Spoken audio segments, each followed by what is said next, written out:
Ricky? Yo, what's up? How you doing? Shane, good to see you. Good looking Shane Black here, you know. Yeah. Why didn't you put me on your show? You are on the show. See? Ah. I am? Sweet! Yeah.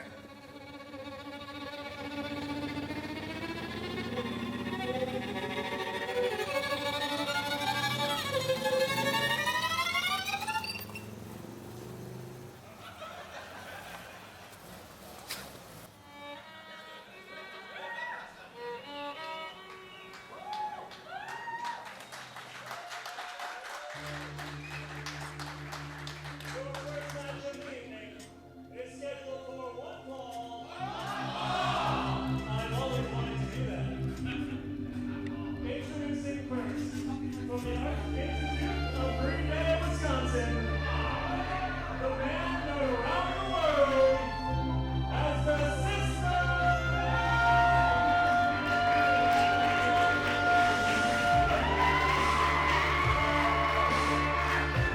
And we are here at the Minsky Theater in Northeast Minneapolis. DJ Draper and Jesse Von Ruden here for our first match of the main portion of our card, and appearing is none other than not just a pro wrestler, but a classically trained musician, that being the System, and he's got the tools to prove it right there in his arm. The System feeling at home here at the Minsky Theater. I know it is not an opera house, but tonight though, he plans on playing his masterpiece in this opening contest against Shane Black. His masterpiece, I don't know if that's going to be enough to perhaps get him a Grammy nomination, but we will see if it's enough to get him to victory here from a very, very great venue with which to have live pro wrestling, none other than the Live Pro Wrestling Show. Before my opponent comes out, Northeast Minneapolis, what's up? All right. You know, the System is glad to be back where he used to call home in Northeast Minneapolis, in the center of the land. But I gotta say, the day the System packed his bags, packed his violin, and moved to the Arts Institute of Green Bay, Wisconsin, I've been living a much better life, let me tell you that right now. An art scene in Green Bay, Wisconsin. You should see the cheese-based sculptures. Well, to get to the point, you think that because you're coming to a show in Northeast Minneapolis, that makes you special? You think that because you come here in the Northeast, I can go to this brewery, or I go to Powerhouse, or I go to Tannersall, and I can pay $10 for a vodka water with a little bit of lime. That makes you cool. You think that your decision to come here tonight makes you a worthwhile opponent for the System, huh? You thought Shane Black tonight, you're going one-on-one with the System to open the show.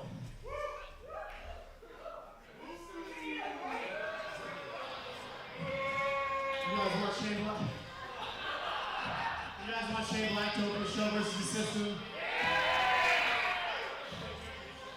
That's a good thing he cut him off. Oh, when I've ring announced before, I've wanted to cut the System off several times.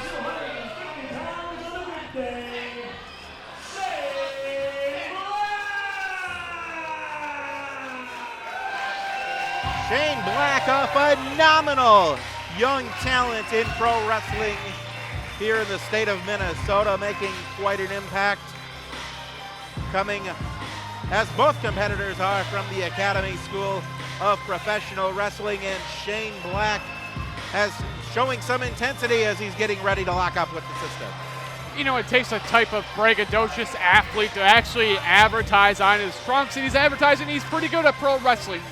DJ, I've never seen a young man do that before. You know, this is the difference, I suppose, with Shane Black and the System. The System now calling Green Bay, Wisconsin home. Here in Minnesota, we're a little bit more humble, and I think we're seeing that from the ring attire of Shane Black. I mean, you've spent some great artists coming through the Institute of Art up in Green Bay. You know, I've got to be honest, when I think of art in Green Bay, the only thing that really comes to mind is whatever pattern you can make when you're peeing in the trough down there at Lambeau Field. Well, the urine ice sculpture scene is really huge at Lambeau and throughout Green Bay. It's actually kind of started to trickle down into some other very hotbed art communities in New York and Paris. I wonder if we're going to then see additional breweries of the micro variety pop up in addition to the macro variety that you folks out there out east of us are known for. Well, I mean, we're not as hip and cool as the northeast section of Minneapolis, but that is where we are tonight. Well, I'm glad you admitted that. Because we don't need to be. Trendsetters, live pro wrestling. Shane Black taking on the System here tonight. The System, as we have established, bringing that violin to the ring. Now he is able to play that very, very well. There have been other competitors throughout. We see that cockiness from the System. Hip gyrations, I think you can find that maybe elsewhere in this town. I'm pretty sure you can find that elsewhere in this vicinity, actually. There is a dance studio located just right down the street. I'll be damned. Yeah. Anyway, the System can actually play that violin quite well, and he can also use that violin to his advantage in the professional wrestling ring as well. So we're going to see if that violin may end up across the face or across the back or across the posterior of Shane Black, or if Shane Black is going to be able to equalize the System as he just did with that headlock takeover. System now into a head scissors, both men back up to their feet, and another headlock takeover quickly early on from Shane Black. Shoulders down, 2 count. Referee Hyde Callum down there to make sure those shoulders were not down for the count of 3. Headlock takeover number 3. Well, the action so far fast and furious in this one. Both men trained at the academy. They know each other quite well. Right now, you're looking for a weakness, but both men trying to use their speed to the advantage in this one. 2 talented competitors. Shane Black set for the right shoulder tackle takeover, knocking the System flat on his back. System drops down and over the top goes Shane Black. Hey, sometimes speed, you got to know when to dial it down. Shane Black dialing it down and now taking a resting position, and the System did not take kindly to that. Very, very significant miscalculation early on in this one-on-one contest here from the Minsky Theater by Shane Black. But that time, no mistake made with the arm drag, and follows up with another 3 of them. Shane Black liking to do maneuvers in that ring in trios, it appears. Well, when you get low and deep on those arm drags, it is going to start ripping at every joint in your body. And right now, the System in a world of hurt here. Shane Black with that arm bar. Pressure being exerted onto that left shoulder of the System, and that makes it difficult to play violin. And I think that probably hurts the System more than anything else. Absolutely right, as the System attempted a body slam to extricate himself from this maneuver. Unsuccessful. Shane Black keeping the hold on, and this is very, very much the sign of a veteran from essentially a rookie in Shane Black. Yeah, but that's a veteran maneuver there from the System. The cheap shot to the throat. And the System now about 18 months in as a professional wrestler, learning tactics like that very, very early on in his tenure in the sport, sending Shane Black for the ride. Over the top he goes, off the far ropes, ducks underneath the clothesline. Shane Black ducks underneath an elbow. Oh, and he caught him with the sling blade there, hooks the leg. 2 count only for Shane Black. Shane Black, a competitor who learned, if you saw the video on the Live Pro Wrestling Facebook page, that he was only on this event. He learned of it in a parking lot of a strip mall. It looked like in that strip mall were a Dollar Tree, were a mattress store, and were an Asian eatery.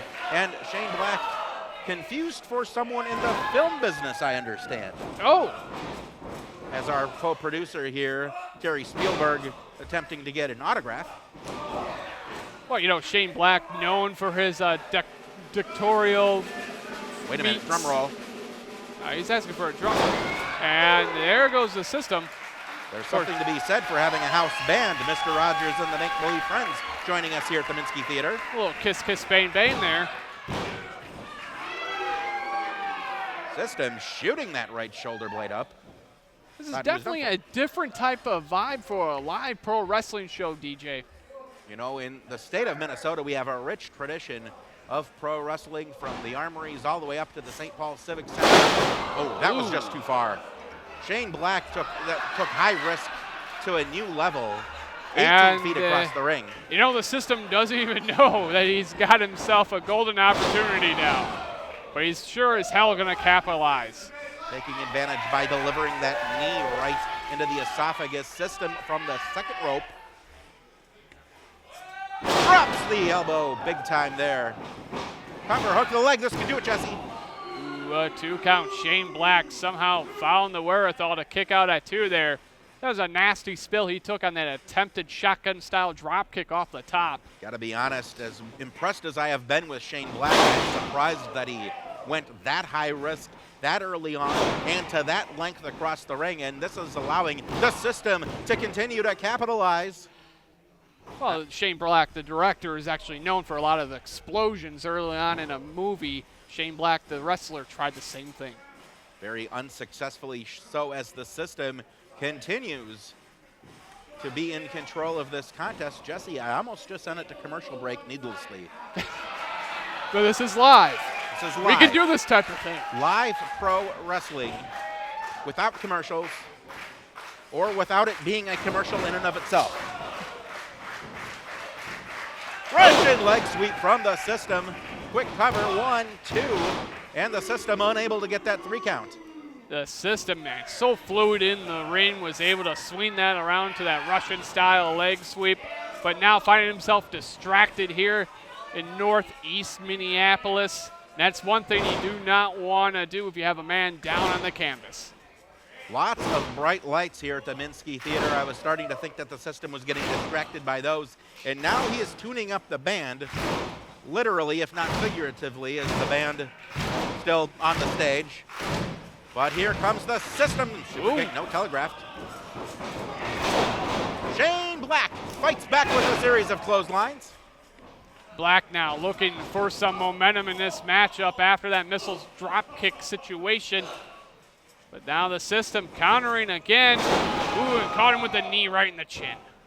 That could be enough if the system were able to capitalize with 1, maybe 2 more offensive maneuvers. Oh, now he gets a drum roll too. Come on.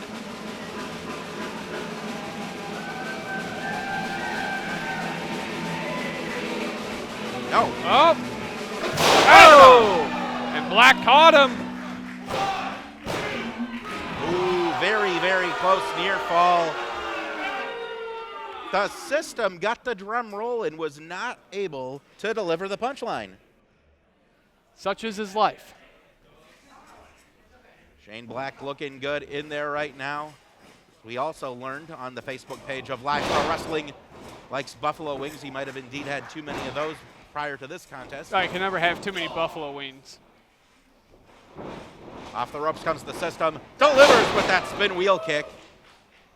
Just perfectly executed. Caught him right in the face. Shane Black will need dental work after tonight. And now the system putting his opponent, Shane Black, up onto that top turnbuckle. This could be a very, very ominous sign for the youngster, Shane Black. I guess I should say both of these competitors are rather young, so I need to be more specific, I'm sure. Well, here, you know, the system's just looking for that exclamation point with the superplex. Oh, man. This doesn't look good at all, Jesse. Black, though, fighting back. Just a series of rights to the midsection, pushes the system all the way back down to the mat. And he caught him with that drop kick. That time connecting for sure. And now Shane Black with all the momentum in the world. Connecting with the system. DDT just planted the man.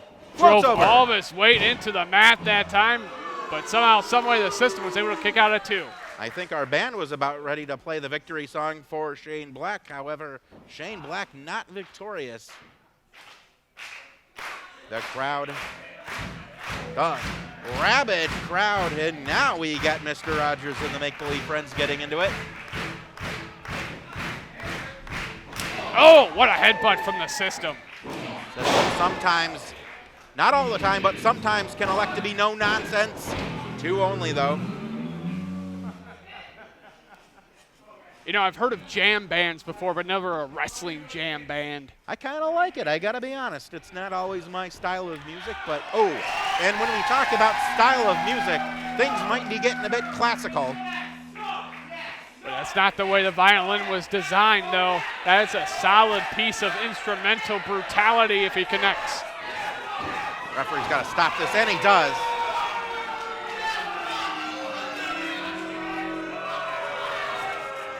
Oh! Hyde Callum just shoved System to the deck. Not a referee you want to mess with. Asking the bassist. Wait a minute, no. Damn it, System has another violin. Where'd he get another one from? Those are pretty expensive. Jerry Ulricher is distracting the referee. Come on! System just hit a DDT in the middle. Referee didn't even see what happened behind his back. And that's it. Damn it.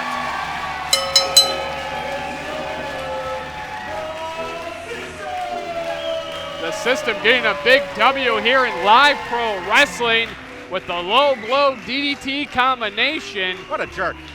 I think that's number 1 with a bullet in the System's eyes. He was showing us a lot of great offense over the course of this contest. I couldn't see why he would not be able to win the bout cleanly. It took not just 1, but 2 violins and a distraction of the referee. The System, your winner here at Live Pro Wrestling.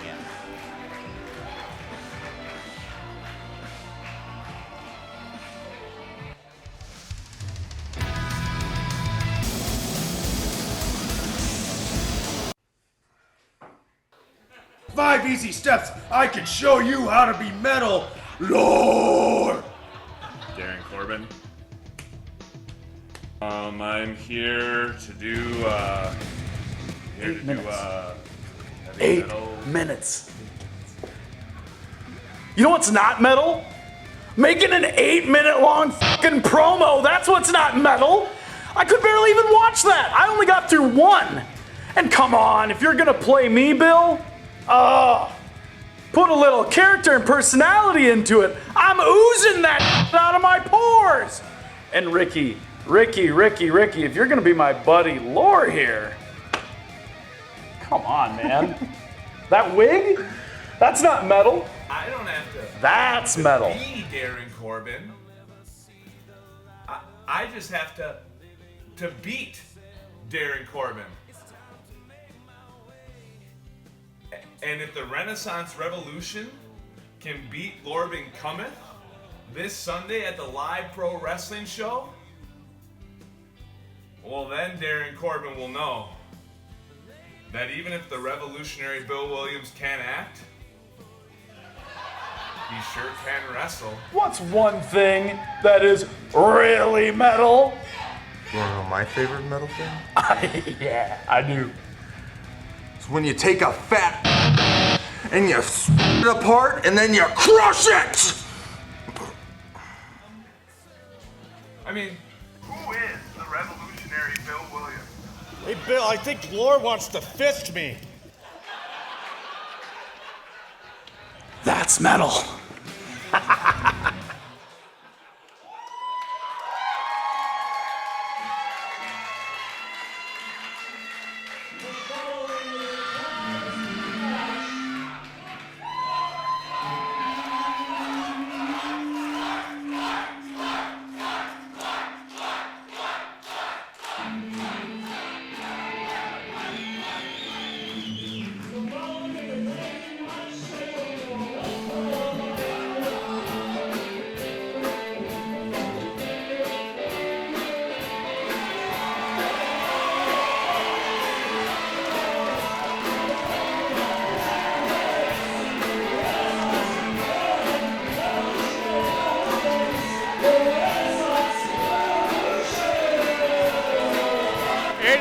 bananas here at Minsky Theater as the Renaissance Revolution is making their way to the ring, DJ. I am shocked that two gentlemen coming out here drinking White Claw hard seltzer in Northeast Minneapolis of any place are being cheered like they are right now. It is the 21st century. Things are weird these days. But things are going to get very weird in this tag match. A battle, what is metal? We're going to see it right in front of us here in just a moment here in Live Pro Wrestling. Weighing 20,000 issues of Guitar magazine, combined, fresh off their national tour for their new album, Chip Puncher, Derek Corbin, and Hanging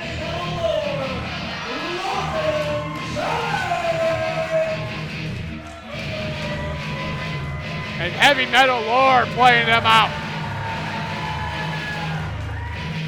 You want to talk metal, Jesse? I'm not going to go up to that man and tell him that he isn't metal. And I'm referencing Lore, certainly not Darren Corbin. Hey, because Darren, there's nothing metal about Darren Corbin. Maybe the heavy metals are actually in his blood system. That's about it. He did eat a lot of lead as a kid.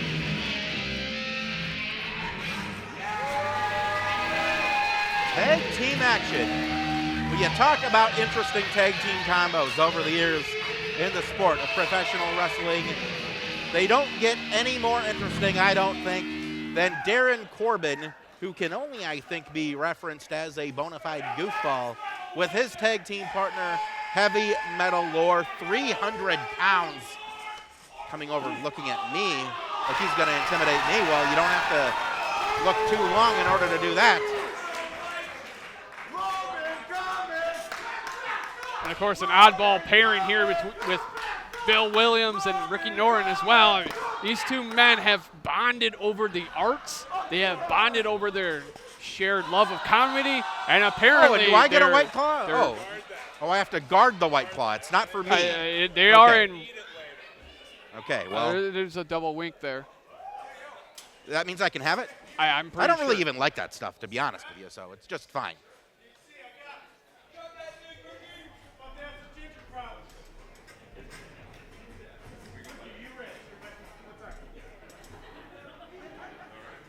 Got to get the pre-match chug, of course, if you're Ricky Noren. Hey, I think Darren Corbin wants some White Claw. Wait a minute. He just went there. A peace offering, perhaps, to start things off. How many different forms that sportsmanship can take in any sport, really? Corbin's not interested in the claw, I don't think.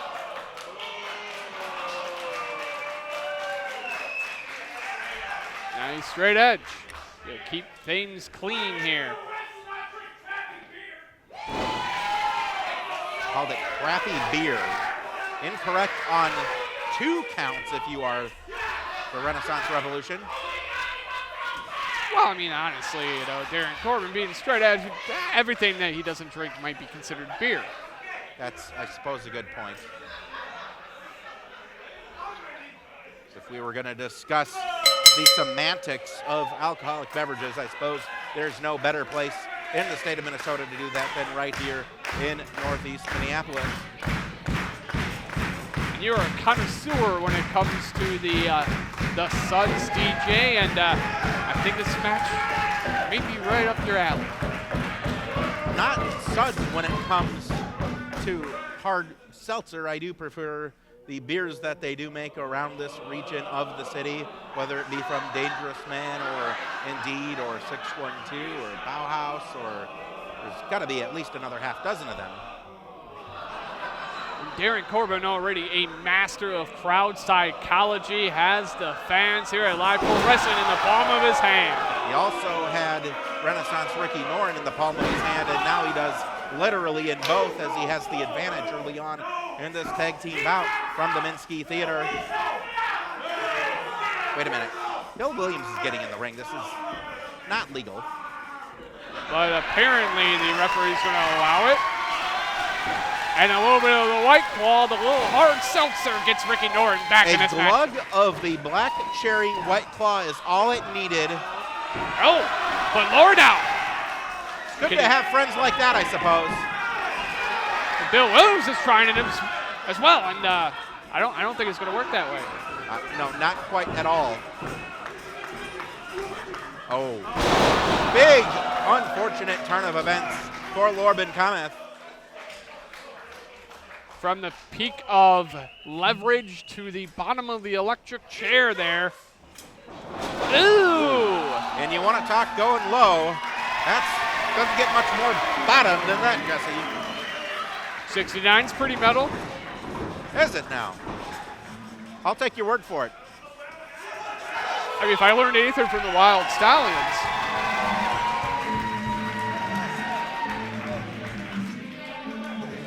Talk about metal. Heavy metal Lore now forced to regroup on the outside of the ring with his tag team partner, Darren Corbin. They went from fortune, perhaps, to frustration as the revolutionary Bill Williams awaits Darren Corbin with that White Claw in his left hand. He says he needs it. Recently here in the United States, there's been a shortage of White Claw. I did see on social media Bill Williams was forced to drink Truly, an adequate beverage, I believe, for Bill Williams. He's looking for that Saito suplex here, but the seltzer, though, is weighing him down. There is that gas within the seltzer that can change the physical properties of the human being, and it just happened to Darren Corbin. And Darren Corbin, of course, might be straight edge, but he took a seltzer shower there. He's not happy about it. No, not at all. Demeanor on his face says the no-nonsense heavy metal Lore. See if we get a clean break here. No. Ooh. But goodness for Bill Williams to duck underneath that. Yeah, but for Lore, though, that left arm might be already compromised. You heard it bouncing off the turnbuckle there. Ricky Norton now measuring the double axe handle. Heavy metal Lore a little bit less metal following that maneuver.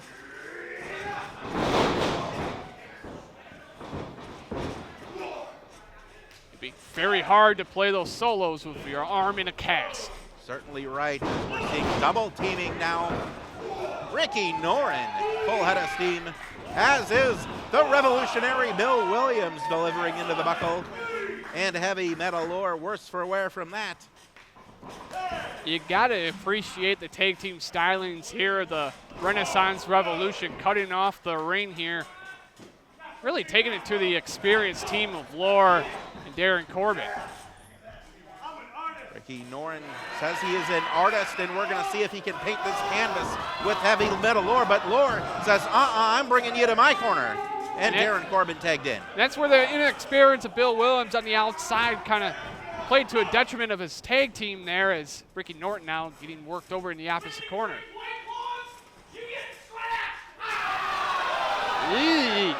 Scratched from the White Claws of Darren Corbin, of a different variety that time. And quickly being tagged back in. And Lore now using Darren Corbin as Jesse. Man, what a move that was. Teamwork makes the dream work. And it depends on what the dream is for Lorben Cometh. If we watched that pre-match package, it had appeared that heavy metal Lore wanted to do something with his fist. Now I'm going to leave that up for interpretation for those watching that video and watching this contest. It was very metal.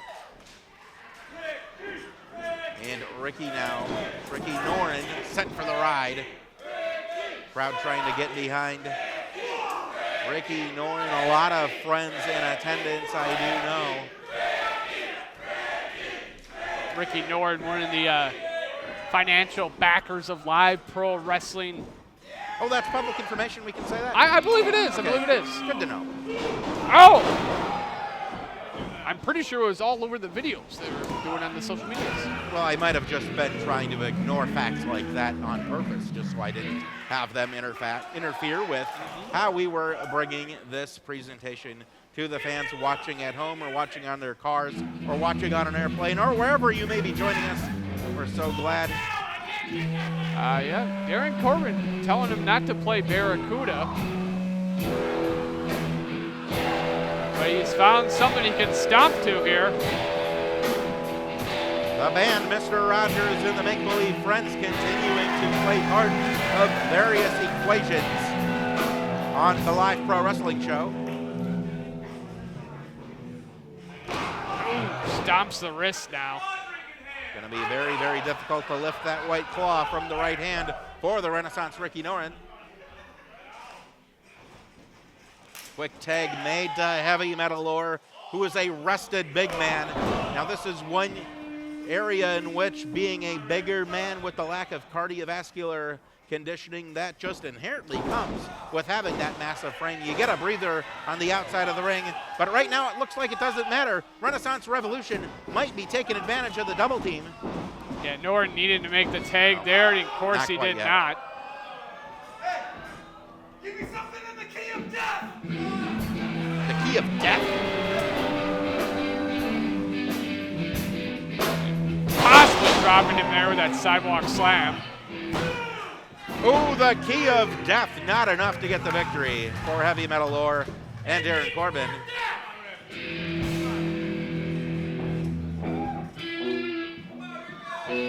I was just walking up and down Central Avenue. I gotta tell you, Heavy Metal Lore is not a man I would want to see. He seems like a fine, outstanding gentleman. Oh, I just want to sit down maybe for a pumpkin spice latte, or perhaps I could say a white claw with Heavy Metal Lore. And to be clear, neither of those remarks are accurate. Darren Corbin distracted by the band there, and Ricky Noren now looked like he was going to take the advantage there, but takes an eye rake for his troubles.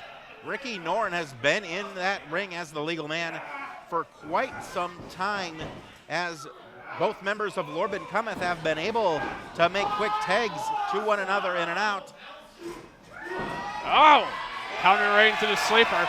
An opportunity for Renaissance Ricky Noren to take advantage, as trying to put the man to sleep, but with the loud noise of the band makes that a bit difficult.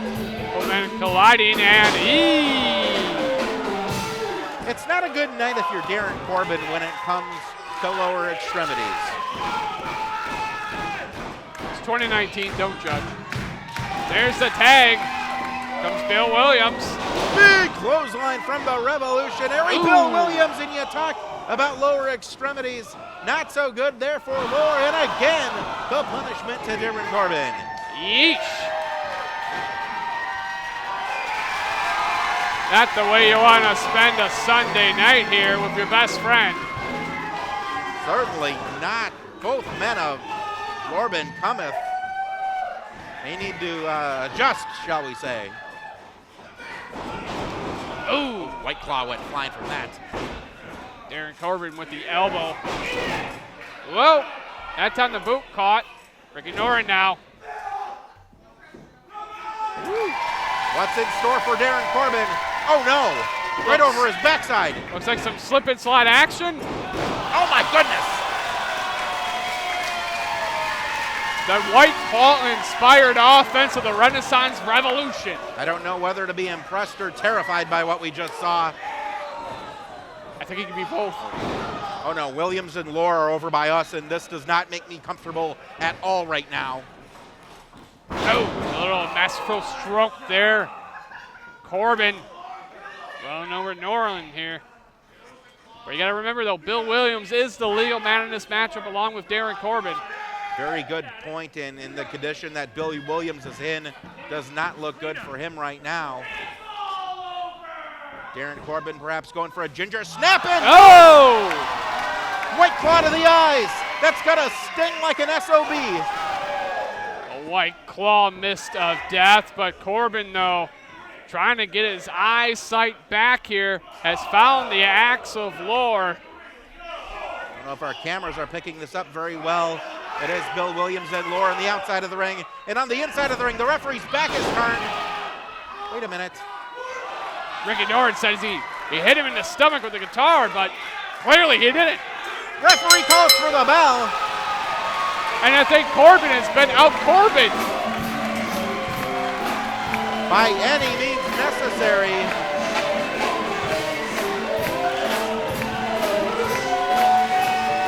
A win's a win. And you talk about laws, you talk about White Claws. Using a guitar in the course of a wrestling match is illegal. And it's unfortunate for Darren Corbin and Heavy Metal Lore that, well, indeed, maybe they did not actually use. Wait a second! Wait a minute! Clark Feldman! Clark Feldman! Clark Feldman! Clark Feldman! Clark Feldman! And not a good night here for Heavy Metal Lore and Darren Corbin is Clark Feldman was going to have to sack type. You know who's really metal? It's Clark Feldman. It's a good thing it's black. Unbelievable turn of events here from the Minsky Theater, the live pro wrestling show.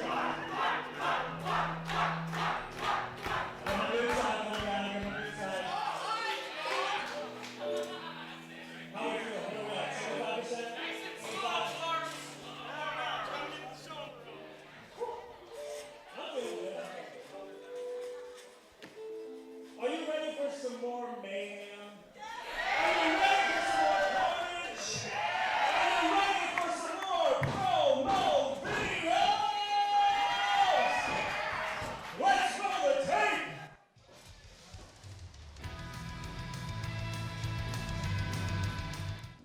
The philosophy of the Flame Keeper is that the spirit of wrestling, it's a delicate thing. And not everyone has the ability to carry it across the states, across the promotions. I carry the spirit of wrestling alive inside of me, and I try to bring it to every new place that I go. And if anyone challenges me on my beliefs, I show them where the fire lives. I'm coming to kick her ass. Introducing first, from Fargo, North Dakota, the Flame Keeper,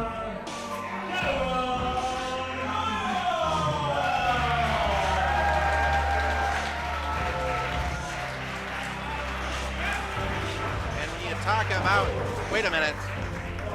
Yeah, that's not Karanoya's music. That is the music of the fabled one, Aesop Mitchell, coming out here with the members of the Gentleman's Club, and we got some correction on that one. Of course, Aesop.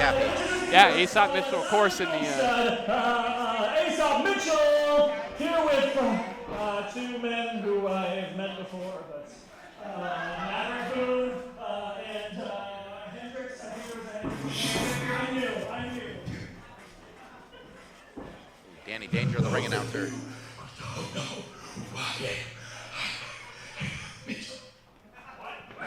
Aesop Mitchell does not have a voice present day. My boys, Zach Hendrix and Maverick Boone earlier. Sounds like these fellas could use some green tea with honey. I'm a movie star, Aesop Mitchell, and we are the Gentleman's Club.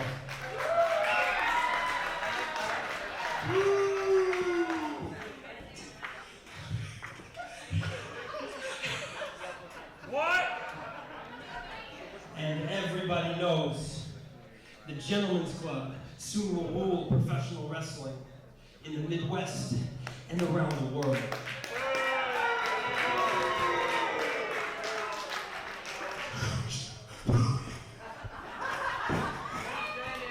My boys impressed you in the opening match. And I come here and you disrespect me, having me wrestle some red-headed bitch.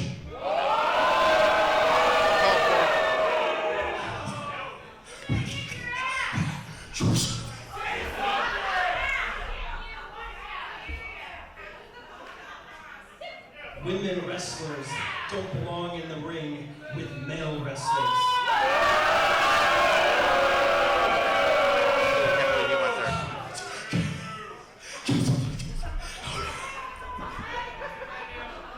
I'm sure she's a great wrestler, probably as good as she is looking.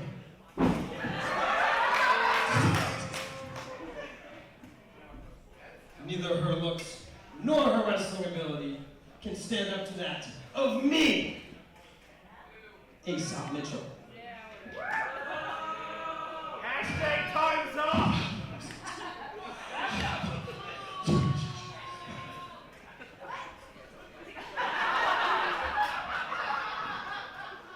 So let's get this over with already. Of course, Aesop Mitchell lost his voice, but we saw in the video package that he just came here tonight to kick Paranoia's ass.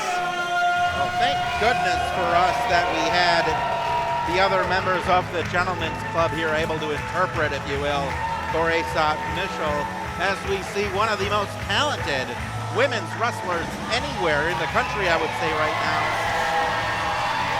Paranoia, fantastic young talent, and she is not fearful of anything, looking to get in there with someone the caliber of Aesop Mitchell, not just on his own, but with the fellow members of the Gentlemen's Club as well. She is fearless.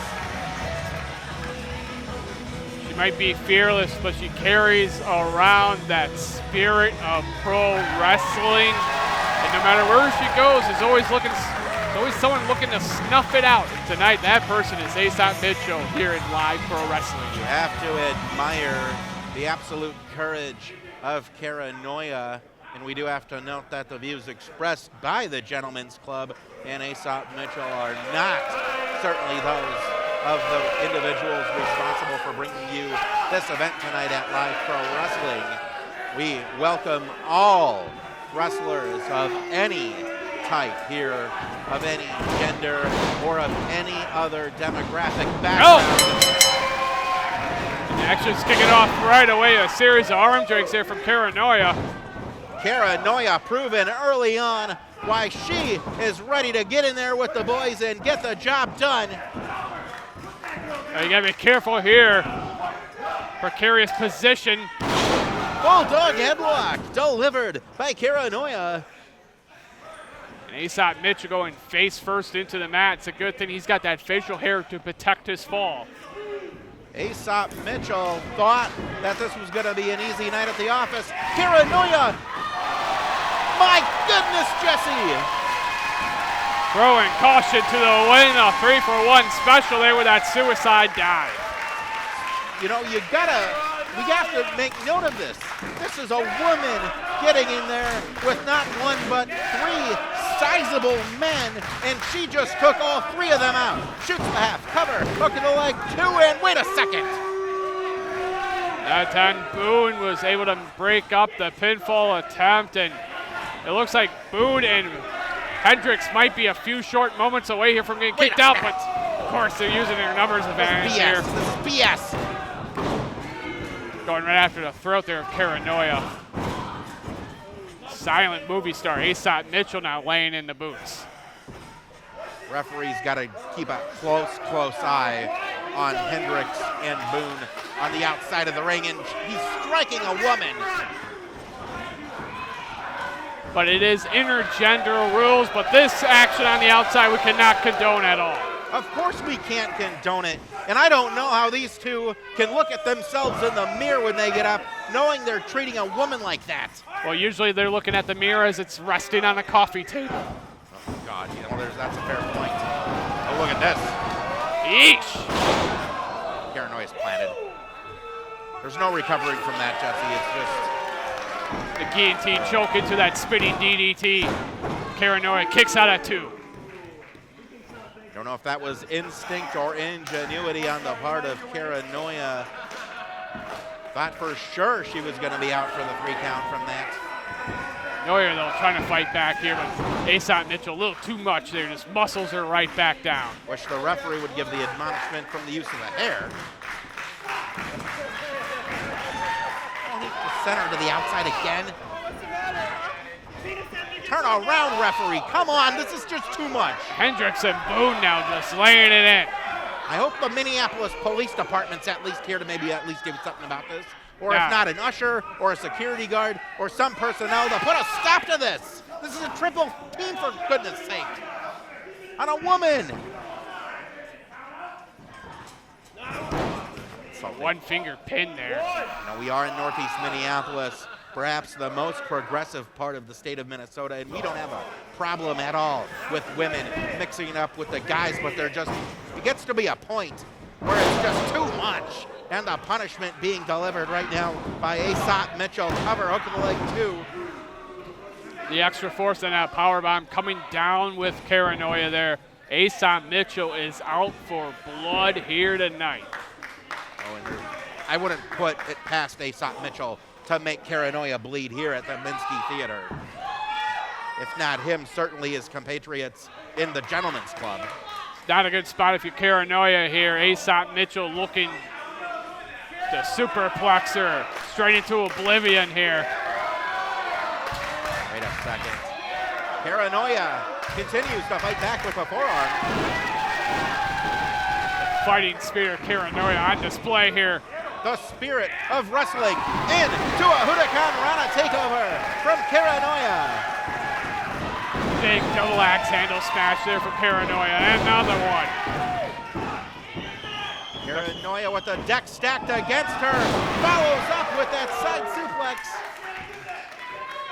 Dropped Aesop Mitchell right on the back of his head. And that short clothesline goes for the cover. And Boone again breaks it up, this time pulling Aesop Mitchell out of the ring. On the blind side here, here's Hendricks. Around referee, oh, that's the clothesline. Caranoia, oh my goodness.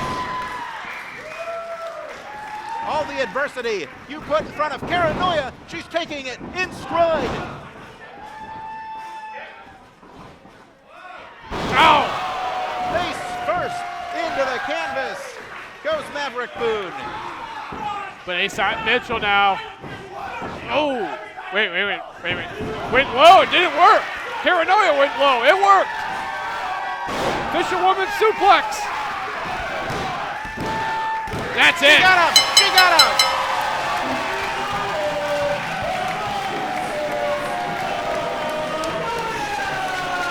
When you talk about impressive victories in pro wrestling and overcoming adversity, it does not get any more shocking than that Caranoia had to deal with each member of the Gentlemen's Club, and Caranoia using that spirit, bringing her to victory. Caranoia tonight, making that misogynistic lifestyle of Gentlemen's Club as antique as the silent film star, Aesop Mitchell. Caranoia, you talk about glass ceiling, continuing to shatter through those as she continues to be a bright, shining star here in pro wrestling on the Live Pro Wrestling Show.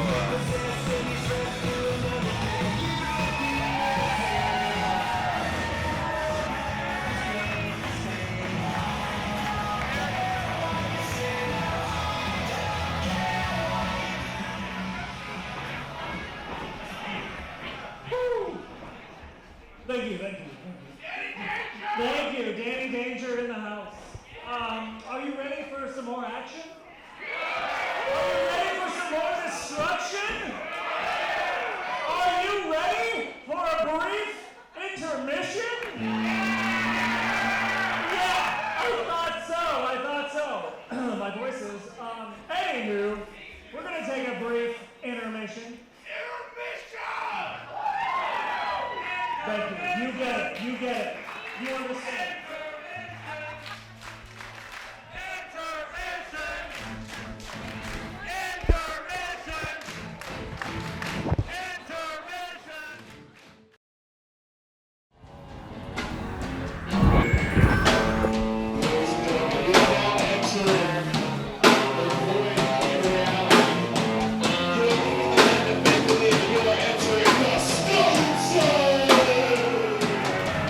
We don't really know where Stonehenge came from, but he has made his way here to Live Pro Wrestling, and apparently we are entering the Stone Zone.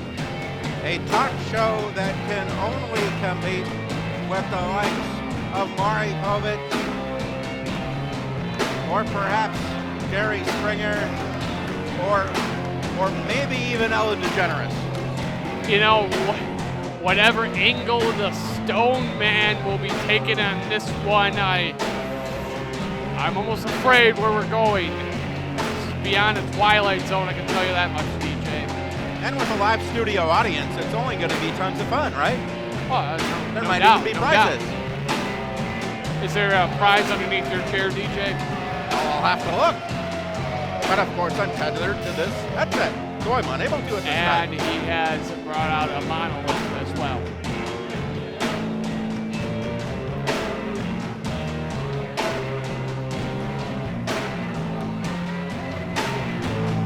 £336. We've seen him excel in the wrestling ring. Now we're going to see how he is as a talk show host.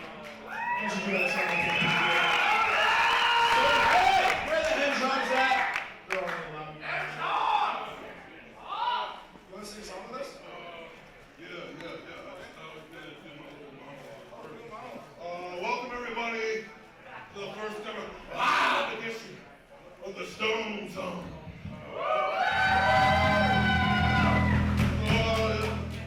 I've been watching a lot of news lately. You guys ever watch the news? This guy knows what I'm talking about. Eddie Money died. That sucks, right? 2 tickets to paradise. More like 1 ticket to the grave. Hilarious. On the real, rest in peace. Pour some out for the boy. That's my man, Eddie Money, rest in peace. Cause she was shaking.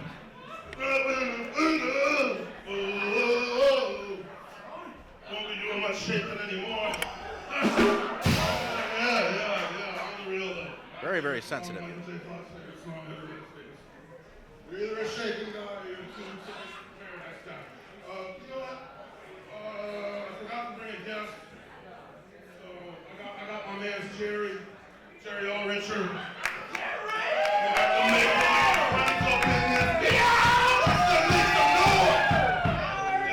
Jerry Allricher, the bassist of the band.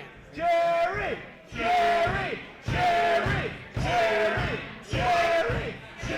Wrong talk show.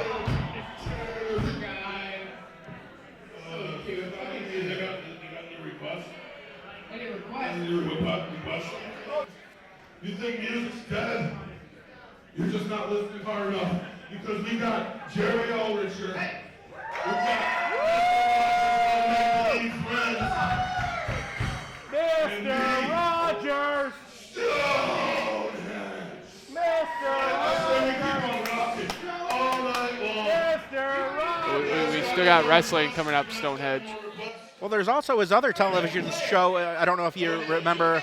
It was Stonehenge and Son. Very promising sitcom.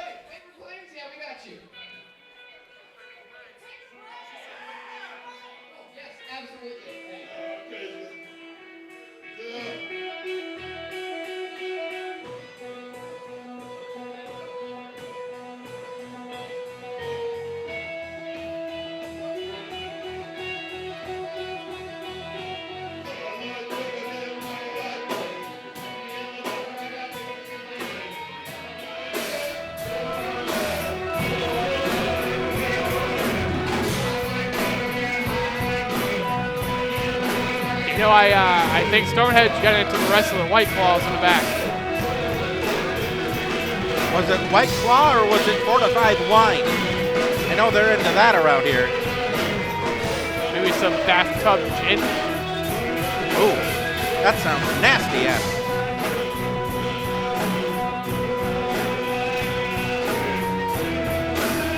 Yeah, looking at old Stoney here, it was more than seltzer, I got a feeling.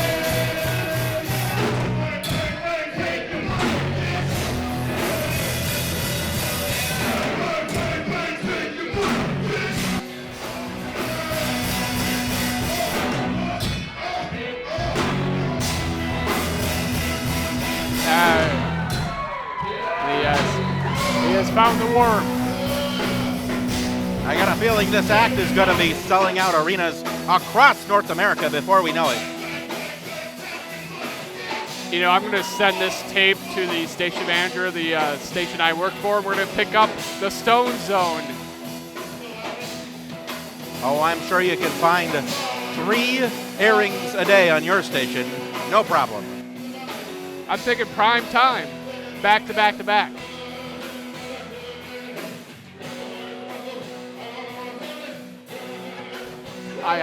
You want us to ring the bell? We should ring the bell. We're not going to pull the hook. We're not ringing the bell. He's We're your going to let guys' this friend. go on as long as Stonehenge has the stamina to continue his television show. Wait a minute. BJ Seastrom, the Maverick. He's coming out with a rubber. And he's got a rubber chicken. That's odd.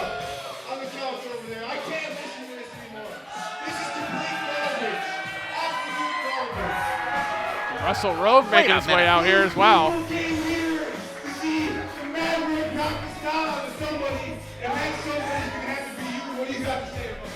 I have a lot to say. And I'm glad that all of you want to hear it, because quite frankly, I didn't want to hear any of you peasants think the way that you did. A lot of sass there. Shut up, peasant, the queen is speaking. As far as I'm concerned, you like to call yourself Stonehenge? Because quite frankly, if you're one of the so-called wonders of the world, you should be damn ashamed of yourself. Well, I don't know if that statement's called for. For you, Mr. Willy Wonka? I mean, let's face it. You know, No. I don't mean to cut you off. I really don't. But I think if all these people want to see you and the guy running around sticking his cock everywhere, I think you guys need to take it to the ring, and you need to show that cock. You need to strut that stuff. Proud as a peacock. We're going to do it. Who's got the hot stuff? Who's got the sexy move?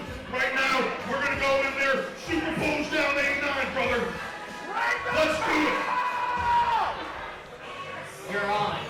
Wait a second, I thought this was a talk show with the musical segment. Well, the much like any other talk show that you would find on the fine networks these days, it ends up in a fight, as Stonehenge apparently is dressing himself down for a fight.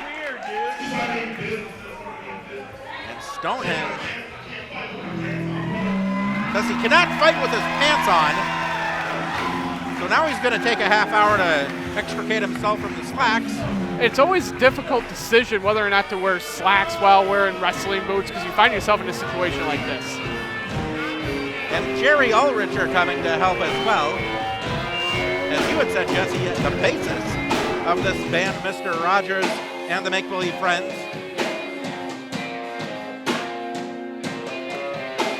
And it looks like we might have a impromptu tag match. Stonehenge with the purple pants, giving Russell Rogue a run for his money when it comes to style. I seem to have lost my bass player. Can I get a replacement bass player, please? You always carry a spare. It's okay. Can you get off the bench and play bass, Jesse? I can't. Cowbell, yes. Bass, no.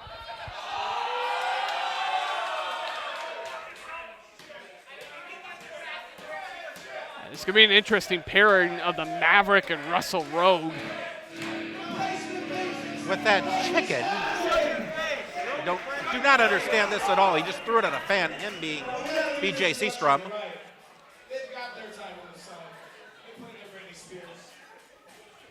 We get a masked bassist. Oh, the headless hat man has joined us. Deep friendship is larger than life.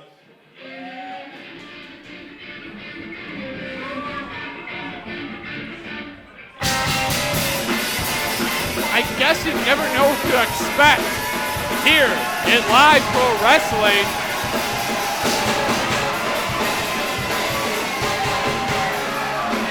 And I have to be honest, when Stonehenge started playing the musical interlude, I thought the fans on hand here were going to boo him out of the building, boo him right back to Central Avenue, and now perhaps he's the most popular individual anywhere in pro wrestling.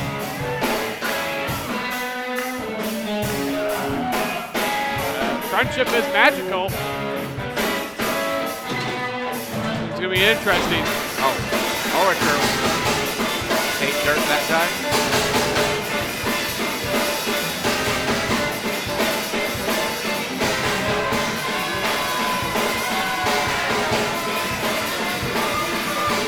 Ah, there you go.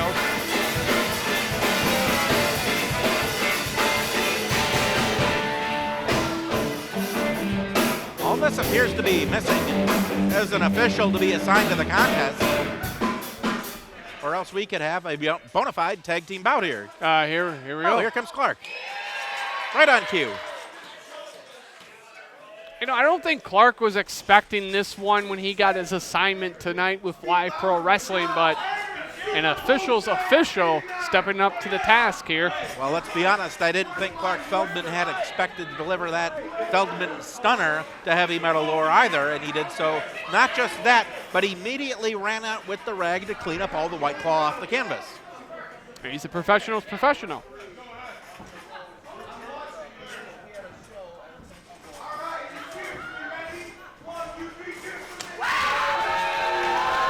Maverick exposing himself here in front of the crowd, cock in hand. Not going to give that one a response, Jesse.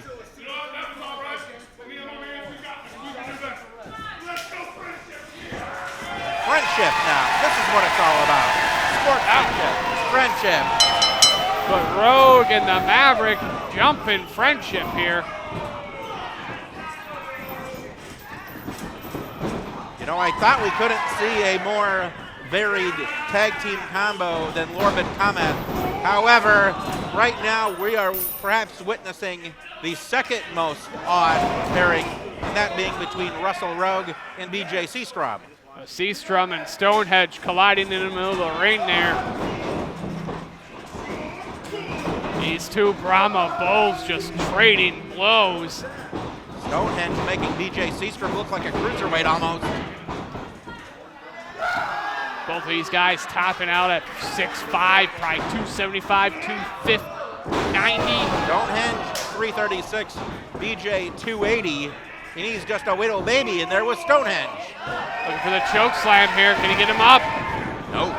Seastrom powers out. He takes in the smaller and more petite Russell Rogue. Rogue hesitating before, well, I guess if you want to call that hesitating, sure, what the hell.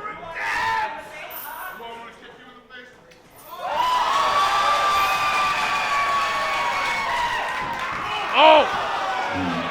Rogue besmirched and delivers a slap to that beard of Stonehenge. Stonehenge now trading an overhead chop there. Looking for a scoop slam. Oh, pardon me. Russell Rogue. Ugh.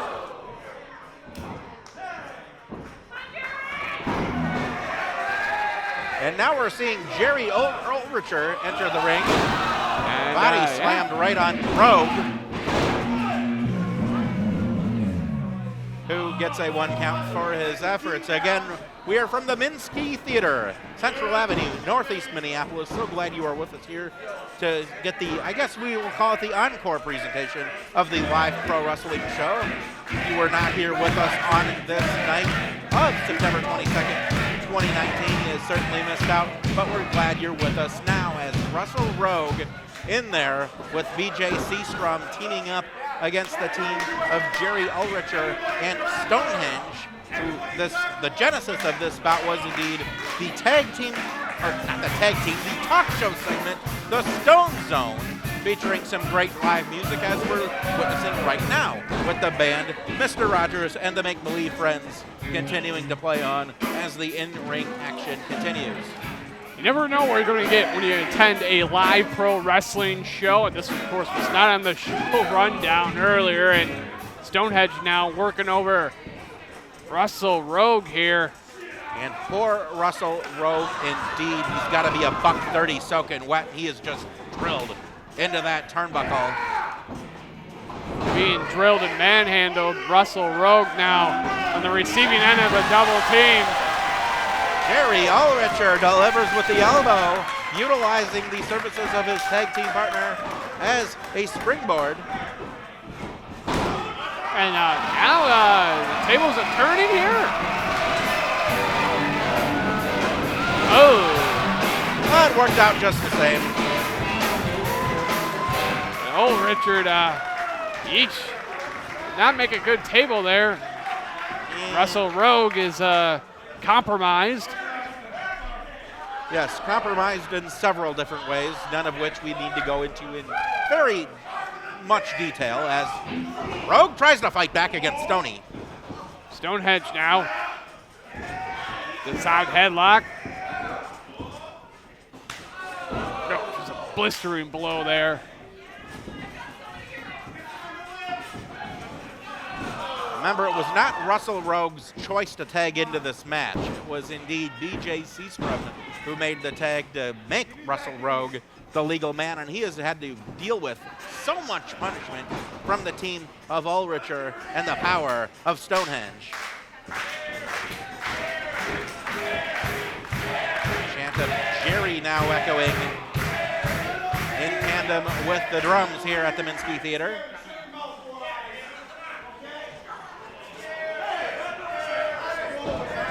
The Irish whip. Ooh, Rogue hits his turnbuckle.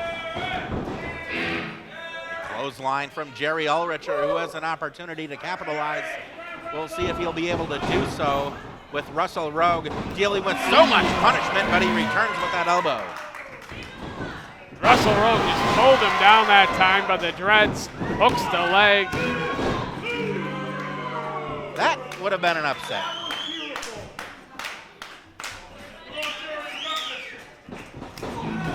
Ooh, what a little knee strike there from Russell Rogue and blowing a kiss now at Stonehenge. The attitude from Russell Rogue is something to be beholden. I cannot understand what would cause a competitor the stature of Russell Rogue to try to insult a behemoth like Stonehenge. But just the same, it really doesn't matter as the double team continues now with BJ Seastrom looking to unleash on Jerry Ulricher, and he does so with the open hand right. Those slaps, those chops, thunderous here. The Maverick just looked like he was going to repeat there, but decides to go for this snapmare and a kick instead. That went right to the spine, and you gotta believe that Jerry Ulricher can feel that head to toe.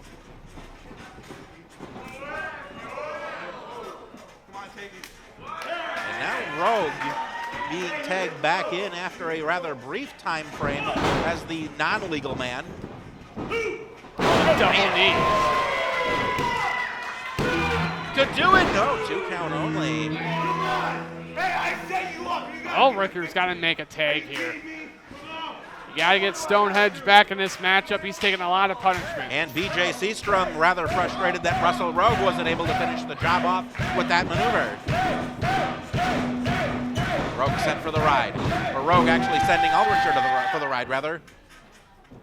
Irish whip far turnbuckle. Here comes Rogue. Ooh, got him right in the chin. The way he delivers those elbow strikes, the point right on the chin. Catches him with that snap suplex, hooks the leg. Ooh, that was close. Rogue not getting enough weight over the shoulder blades, and when you are of such small stature, you need to get every pound of pressure on those shoulder blades in order to get the 3 count, or else you're going to have to settle for near fall after near fall after near fall, and Russell Rogue, I don't think is content with that. Grabs him by the dreads again. Oh. Maybe perhaps a gory special here if he can hook him. Russell Rogue doing his darndest to. Trying to bring the foot over the top of the quad there. Now he's just pulling on the dreads as well. Modified backbreaker. Russell Rogue really showing a sadistic side here right in front of the Stonehenge. Russell Rogue, quite a slimy competitor in there right now. The man's got dreadlocks and you're just grabbing him by the hair. Taking the Seastrom. And every time I see the Maverick in the ring and more impressed by him. He has really changed his style. He has changed his diet. He's chiseled, and he's in this for blood now, dropping the elbow. Dovetailing off that, Jesse, BJ Seastrom in this sport wants to be a star. He is not content with floundering around mid-cards. He wants to make an impact, and he came out here and challenged Stonehenge right away. And when you're willing to take a bite off an apple that big, that proves what you want to accomplish in this sport, as right now, effortless beat throw of Jerry Ulricher. What a hellacious hip toss that was, sending him clear across the ring. Ulricher somehow up to a vertical base end. BJ using that top ring rope to his advantage. Absolutely disgusting there. Tag made now to Russell Rogue, and this might be the beginnings of a double team combination. Big scoop, big slam there. Look for that wheelbarrow. Effective cover, hook to the leg, 2. Russell Rogue can't believe that was only 2.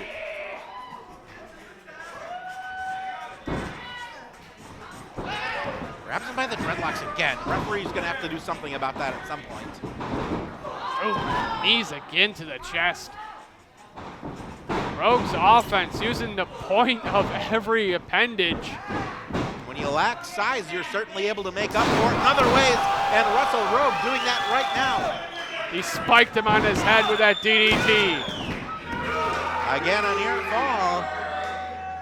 Russell Rogue has delivered several high-impact maneuvers to Jerry Ulricher, who continues to fight back and kick out of the pinfall attempt. You gotta admire the heart of Ulricher here. Really, the only reason they got a shot in this matchup at this point in time, he's been kicking out at 2 in a split last second. Stonehenge on the outside of the ring, waiting to get What tagged the back hell's in. Wait a Seastrom minute. doing here? Seastrom wants the guitar from the headless hat man. As Russell Rogue is choking the life out of Jerry Ulricher in the inside of the ring. Referee's back's turned. You know, there's one thing we've seen so much here tonight is the use of musical instruments in the middle of this ring. Stoney's got the guitar. Ugh, that should be a disqualification. Oh, flips him over. Oh, what a kick that was. Ulricher connects. Guitar to the face. And a Oh my God! Oh my God! That guitar just smashed across the back of BJ Seastrom. And Seastrom has no damn clue what hit him. Russell Rogue's been tagged in. A big shotgun style, big boot there. Rogue coming over by in front of us. Rogue just dropped him there. Now he's hooked him in a choke. Submission hold applied. We'll see if Jerry Ulricher. He was able to counter it, and that's a 3. That's a 3. Rogue shoulders were down. You are right, Jesse. I cannot believe it. Jerry Ulricher went ring present to turn the tables from the submission hold into a pinfall for his team. I have never seen anything quite like that, DJ.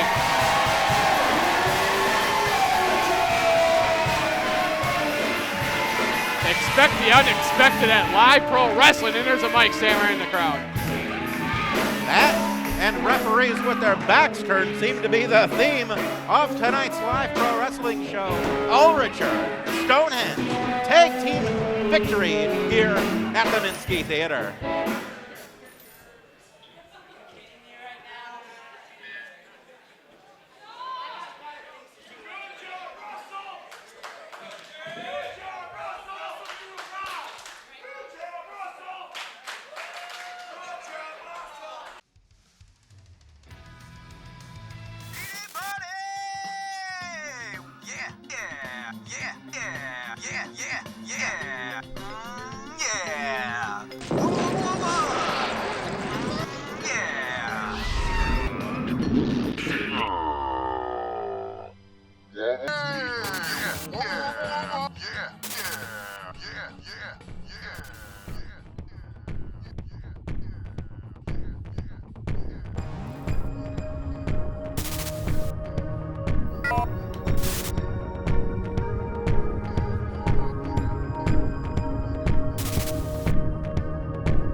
Oh, downtown Pretty Brown sneaking out for the curtain behind us. What And a DJ, great- I think he gave you a heart attack. What an absolute nut job this guy is.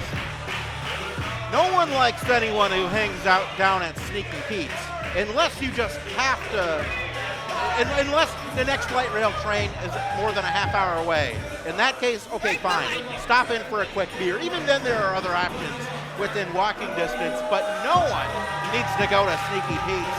And certainly with downtown Petey Brown spending time there, the fans here in Northeast Minneapolis disgusted with this man. Well, they know him by his name down there. Downtown Petey Brown bringing the fun, in question marks, to live pro wrestling. Not a lot of fun right now on this guy.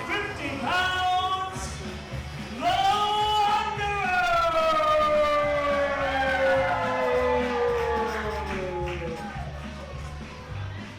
AC Riley, the Wanderer, making his way out here, and the post-apocalyptic Warrior doesn't have time for fun and games. Wandering up and down Interstate 94, and he made his way up 35W, up Central Avenue, and he is here in the Minsky Theater looking to put a stop to the PD party, looking to declare last call. And perhaps send Petey Brown back over to Sneaky Pete's where he can hang out with the creeps and bros and weirdos there. Seems like you're not a big fan of that drinking establishment. Have you ever been there? You know, I haven't, but it seems like you got some horror stories. There has to be a place just like it in your own hometown, okay? I mean, La Crosse, obviously not the metropolis that downtown Minneapolis is. However, there has to be at least one bar that is just that bar that people go to. And you want to avoid that if you're of any type of sense. Unless you just douse yourself in Axe body spray and only... Wait a minute now. Oh, he's pulling him down by his cape. By the California state flag, in fact. You know, AC Riley's got relics from his travels all over his ring gear. I think that establishment might be Brothers in downtown. That would compare. You have been to a Brothers, you have been to Sneaky Pete's. Oh, he stabbed him. And now watch the proprietors of both of those establishments are going to commence litigation upon the organizers of the Live Pro Wrestling show. So the views of the commentators of Live Pro Wrestling do not. That's not a. Oh, so wait, we're going to get sued? We might. Downtown Petey Brown goes to those shoulder pads. Yeah, you should probably not attack a man in armor. Going right after his fingers. Petey Brown not going to be doing much dancing by the way things are looking right now.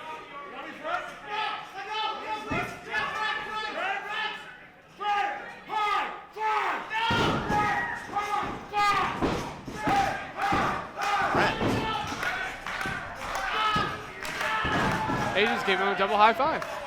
Well, I guess there's something friendly about this situation.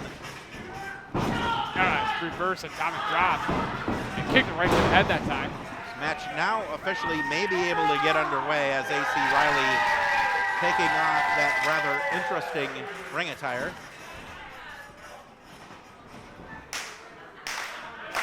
How does he acquire all those license plates anyway?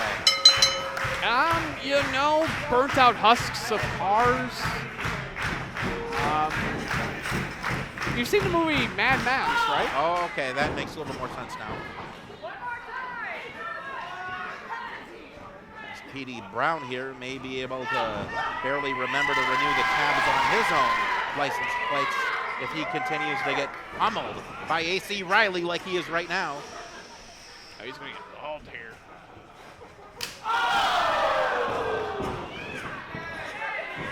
AC Riley's dancing all over that chest of Petey Brown. Petey Brown putting up the block.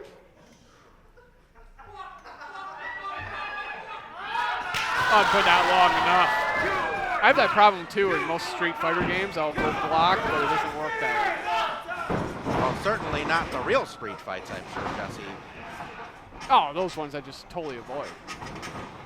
And downtown PD Brown turns the tables a bit, using that top rope strand to his advantage. Looking around the ring apron here, it looks like AC Riley's ring attire is in 3 or 4 different spots. Nope. He dropped it like it's hot right across his shoulders there. Downtown PD Brown now using that second rope, choking the life out of the man as the PD party continues to pick up momentum somehow, some way. Does anyone like PD parties? No, in fact, a birthday party for a 6 or 7 or 8-year-old seems to be more fun. At least there are video games there. Maybe arcade games. Fun stuff, not sneaky peeks.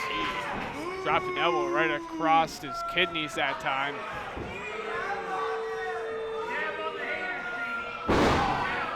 Didn't get all of it, but enough to have some impact here on AC Riley.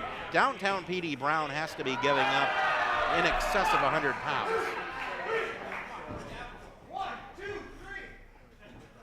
And PD Brown thinks he just won the match. Apparently he does not understand the concept of a pin. PD Brown, no rookie in this sport, should certainly know better than that, even though Hyde Callum is still a junior referee as it relates to the official assignments. Knows better than that. He's digging at the face here of AC Riley right underneath that mask. Have you ever seen AC Riley's face? I think I have, and I can understand why he wears a mask. Into the buckle hard goes Downtown PD Brown. Oh, AC Riley nimble that time, moved out of the way. Nimble for the big man, indeed, and delivers a vicious clothesline. Downtown PD Brown landing to the canvas a couple of times, and perhaps a sidewalk slam, perhaps a backbreaker. What could be in store for PD Brown, who was just driven into the mat? Pain was in store there for PD Brown as AC Riley now going for the cover. But the damage was done. He could not cover him right away. His back might have been compromised from those elbow drops from PD Brown earlier. PD Brown kicks out though, and the PD party might not be all that happening right now, but it does indeed continue. Fans on hand here getting behind AC Riley, who slaps on a chokehold. Cheap shot there from PD Brown. Drives him face first into the mat, hooks the leg here. 2 count only for Downtown PD Brown, who had just pancaked AC Riley into the canvas. The suddenness of PD Brown's offense has really kind of thrown AC Riley off his game here tonight. And now PD wants to hit the parties over. Here we go, sets up the man, but Riley says That cold grip around his neck looking for the choke slam. The Wanderer almost sent PD Brown for a trip, and there's the party's over. Rolls him up, Schoolboy. He's got a handful of tights. And that's the bell there. And I think the fans are shocked. No way. Apparently the party's over for AC Riley. Downtown PD Brown gonna take his winner's share of the purse all the way back to Hennepin Avenue. It took the party's over, not just that maneuver on AC Riley, it took a handful of tights to keep the much bigger man's shoulders down for the 3 count. And PD starts to dance all over the loss of AC Riley, but wait, Riley, the Wanderer, up to his feet. AC Riley's not going to take kindly to having his ring gear be the reason why he lost this matchup here tonight. And the cheating legs of one PD Brown. Wait a minute. And PD Brown's realizing it now. Trying to run away, but AC Riley's got his mitts around him. And now looking for that choke slam.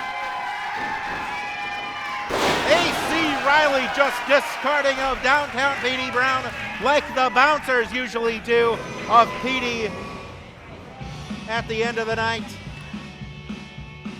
And he just stabbed it. PD P.D. Brown getting exactly what he deserved following that sequence. Yeah, P.D. Brown, though, walking away a winner tonight. And you're going to probably see him at Sneaky Pete's drinking those 2-for-1 vodka Red Bulls all night long. AC Riley gets the final word in this one. And up next, wrestling fans, it's main event time here on the Live Pro Wrestling Show.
Well, I've got some good news, I've got some bad news. Bad news first. Bad news first? This is the last time that I, Little Danny Danger, will get to hype you lovely people up. I know. It's ridiculous. I could do this all night. I love you guys. I love you guys. What's the bad news? No, you don't know. That's Just trying to get themselves over. Here, I guess it's not so bad, but in general.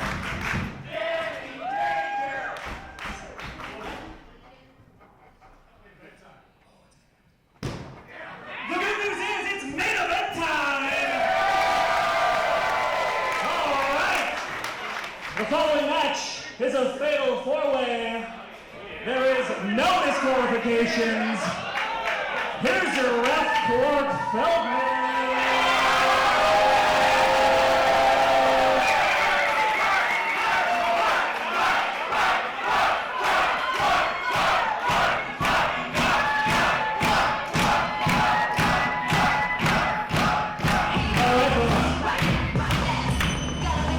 From Minneapolis, Minnesota, weighing 150 pounds.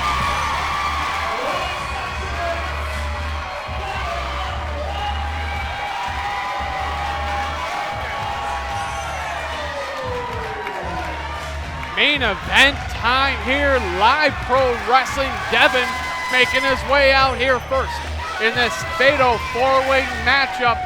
No rules. There must be a winner. Devon Monroe, quite an eccentric cat, shall we say, as he soaks up all the admiration of the wrestling fans on hand here at the Minsky Theater. But he has no easy night in store for him.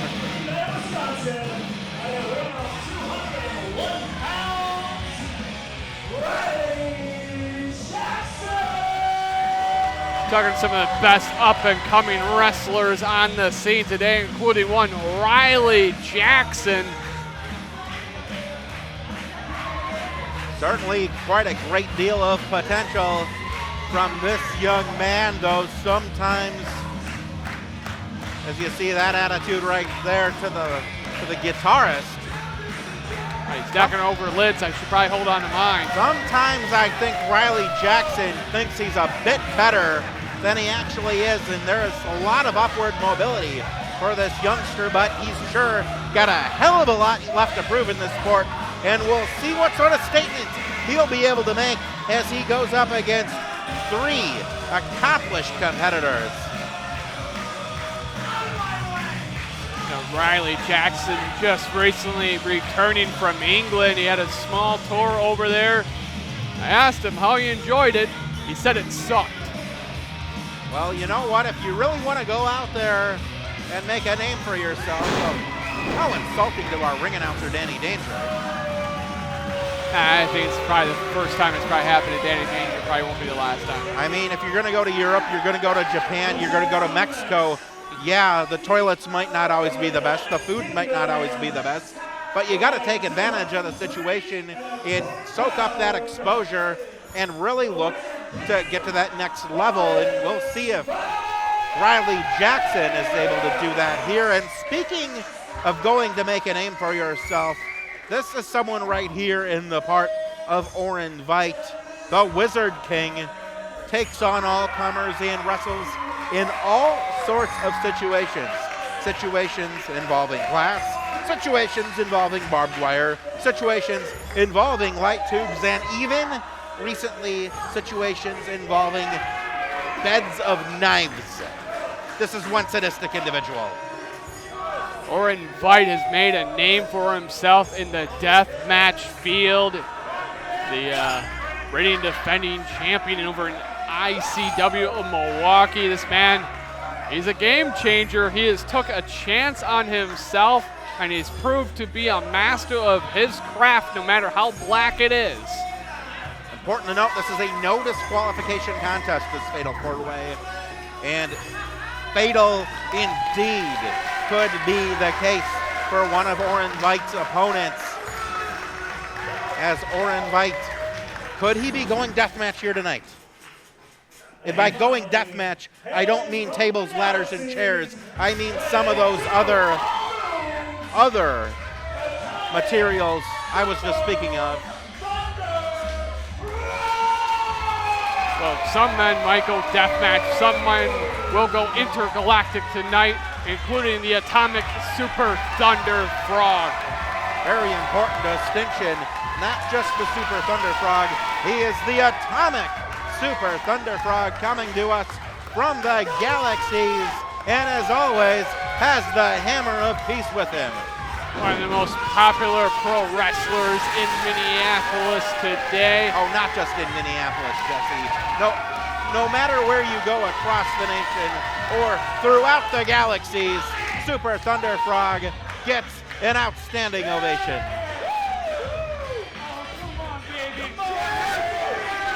Interesting dichotomy of styles in this one.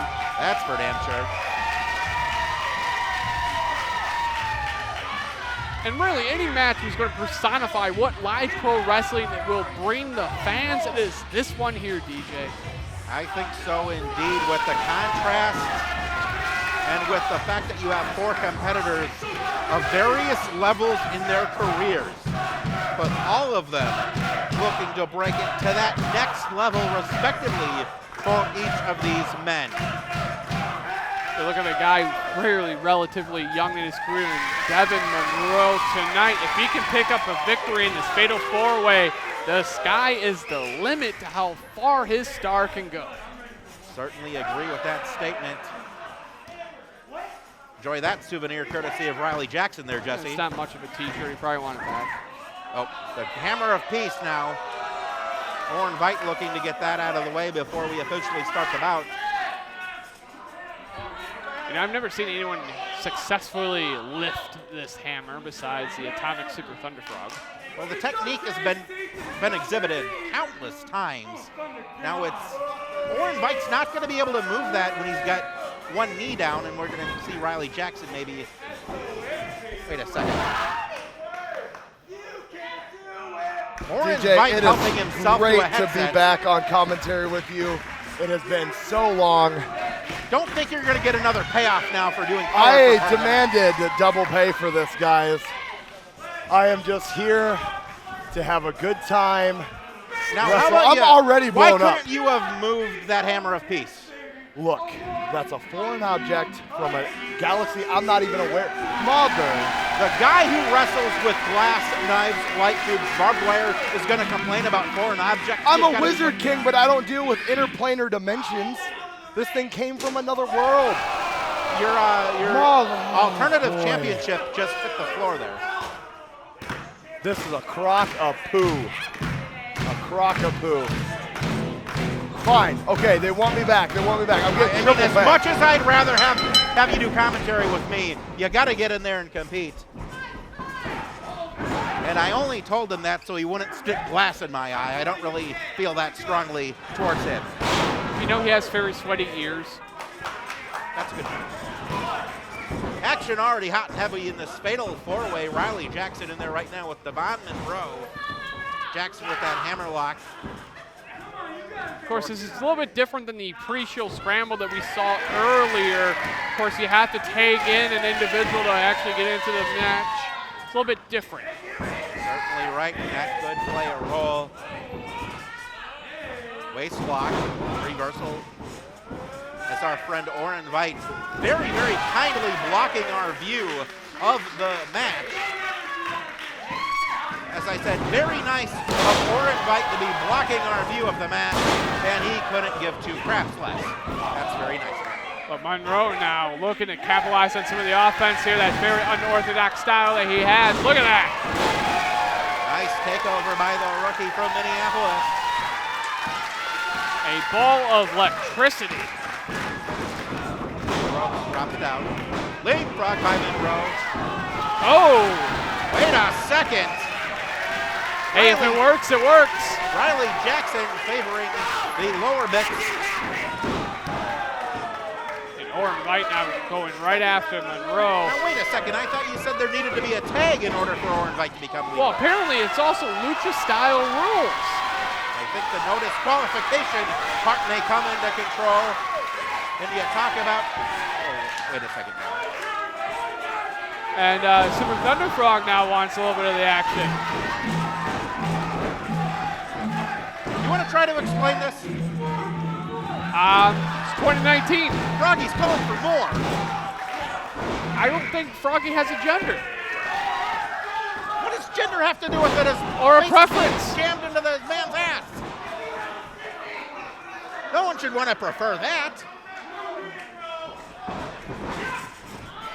And now it's Riley Jackson's turn. Oh! Nice counter there from Jackson. Oh, looking for that exterior again, but hard a knee. Jackson too smart that time. Riley Jackson developing into a ring general, and he's dangerous in there. Really good. Smattering of applause for the young gun, who's on the receiving end of a knife-edge chop. Oh! Caught him with the boots there. Talk about traveling all over the airplane spin into that modified attitude adjustment on the Super Atomic Thunder Frog. And it looks like Oren Veit's going to get a little bit of that action now. Spin, spin, spin cycle. Here we go. Back the other way. Going clockwise now. Mess with your equilibrium every time. I think Oren Veit might need a puke bucket after that. If he pukes, I'm going to puke. Oh man, Monroe and Jackson collide mid-ring. The Atomic Super Thunder Frog was a little dizzy there.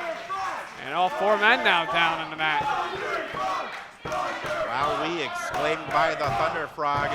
Oh, he's the only one in the middle of the ring, and all three competitors deliver super kicks to the Frog. The fight going right after Monroe. Same with Jackson. We saw in our scramble, every man for himself, though sometimes we do see teamwork utilized in order to wear down one man, and that man right now being Devon Monroe. What a shot that was, that uppercut there from Jackson. Oren Veit gonna take a shot perhaps. Winds up and delivers. Monroe checking his mouth to make sure all the digits are still in there. Double team continuing with Jackson and Veit. Set to the near side is Devon Monroe, who is dropped down to the canvas. They dropped him high and tight that time on his neck. competitor going for the pinfall. You gotta get up, baby. There's an unholy alliance and bond between Jackson and Vite here. Two diametrically different people, different human beings, not to mention wrestlers. Wait a minute. Thunder Frog. A Super Atomic Thunder Frog's up on that top rope, and he's got the hammer. Thunderstruck could be all 4 other men in the ring. Even took down the referee.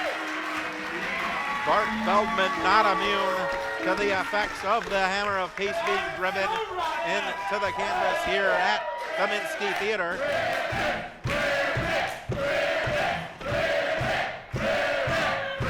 I don't think there's a more popular amphibian anywhere in the state of Minnesota.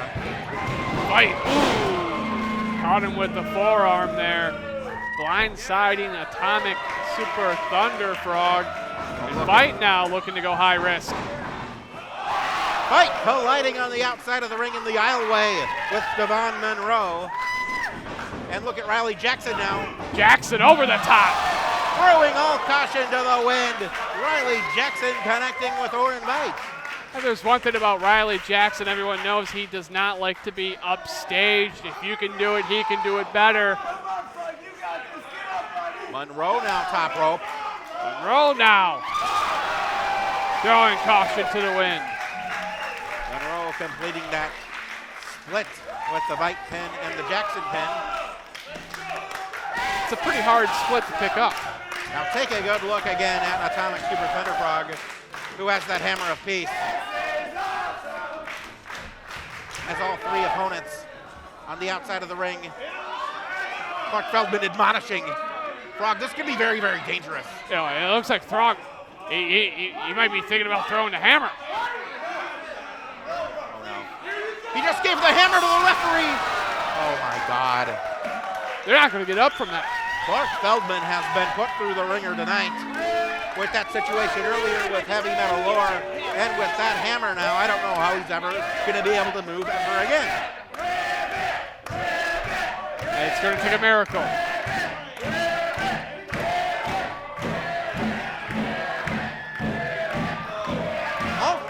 I would say all Frog has to do is get in there and beat the 10 count. However, not only is there no referee to administer a 10 count, it's no disqualification. So it's going to have to take Frog getting one of the opponents back into the ring and to pin him or make him submit.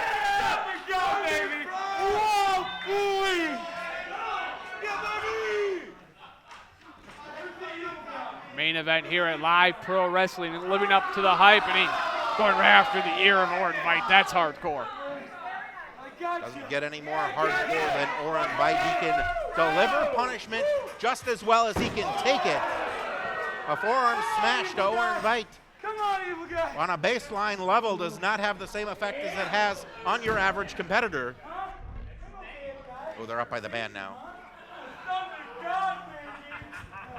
Mr. Rogers and the Make Believe Friends. I know they're committed to the bit. However, it might make sense for them to give them a little bit of space here. Up on the stage in there. Vite though. Yeah, he's fighting out. He's got to. Oh, man. Dropped him with that backbreaker. And oh face my first. God! Oh my God! The Frog has got to be done for. The Frog's not moving.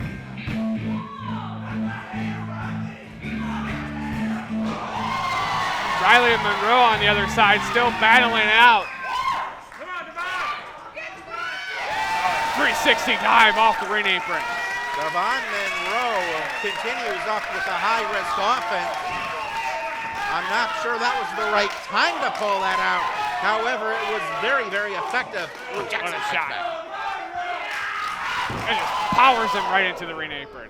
That spine just crunched. Our lights here at the Minsky Theater being squarely put onto the, oh, we got a spotlight now, thank goodness. We can see what's going on. I mean, it is a theater. We got to have a spotlight. From the bleachers. Yeah. Comes Riley Jackson. Remember, anything you can do, I can do better. That's the mantra there of Riley Jackson. Maybe going out by the bar, or what's happening right now? I think Monroe has been disposed of here in the hands of Riley Jackson. And there's a trash can. Devon Monroe fights back in this no disqualification bout with a trash can and having some fun doing it too. Oh, but here comes Thornfight. Just nonchalantly just kicks him in the face. A Wizard King, it ain't nothing for him to kick his own mother in the face to win a victory in a wrestling match.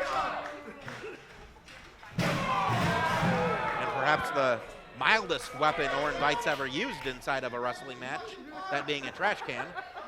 The man's used to using razor wire, piranha-filled tanks. Nonetheless, delivers the punishment.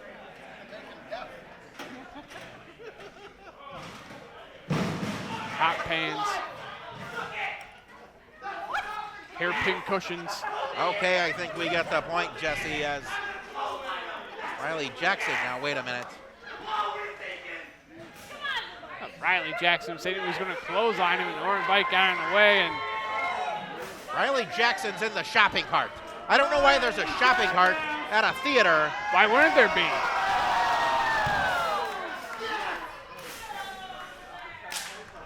I'll be damned. That's one of the more remarkable things I've seen in the context of a pro wrestling match.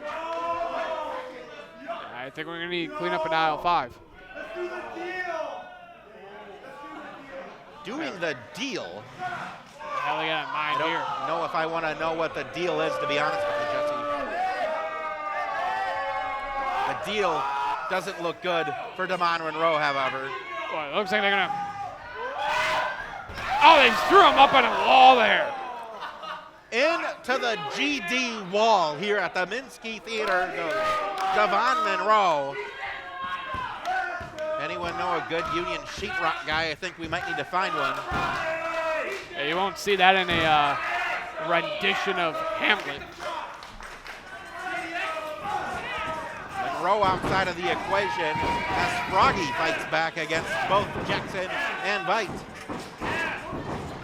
I'm surprised to see Super Atomic Thunder Frog back in this matchup after that vicious blow he took earlier.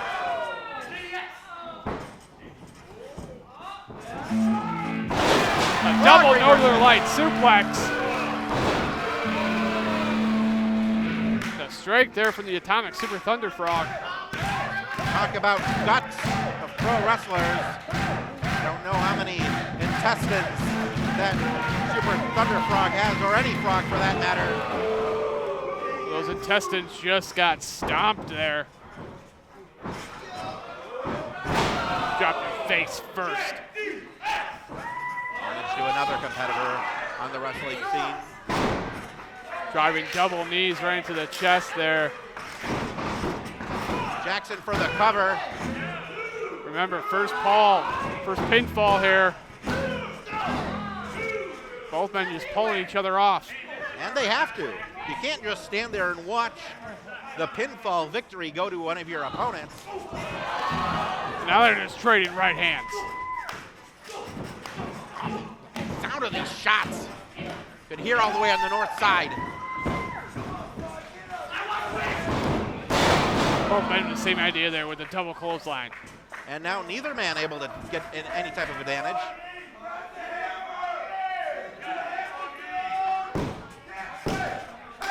No competitor is on his feet right now. I guess Orin Vite kind of is as he looks underneath.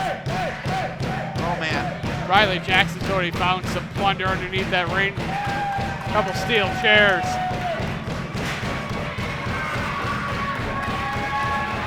Riley Jackson, I'm sure, has unpure intentions with those chairs. And Orin Vite, no skin off his backside to use one of those chairs in a match.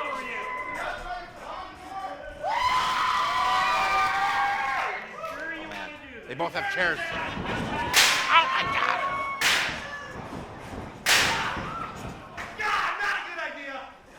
never a good idea. Ooh, hook him in the ribs.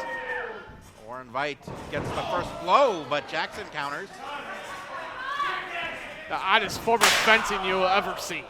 Yes, certainly not in any type of Olympic competition, that's for sure.